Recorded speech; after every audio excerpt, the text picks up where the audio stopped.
La giornata della fine, il paese che si ferma a Padova, casella autostradale della zona industriale. Vai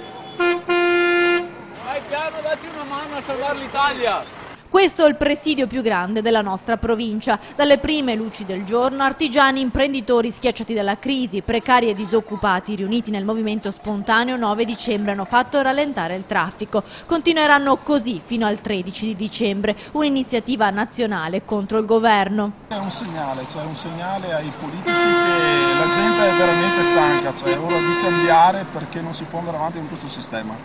Nessun taglio e solamente tasse in più e nessuna crescita economica. Disoccupata, inoccupata. Perché sei qui stamattina? Per far valere i pochi diritti che ci sono rimasti, del tipo tutti dobbiamo avere un lavoro fisso o almeno part-time, tutti hanno diritto a mangiare, a arrivare a fine mese e tante altre cose. Penso che siamo qua tutti per una cosa comune. Traffico a rilento nella zona industriale, ma chi è rimasto in coda ha sostenuto la protesta. Sì. Fanno bene?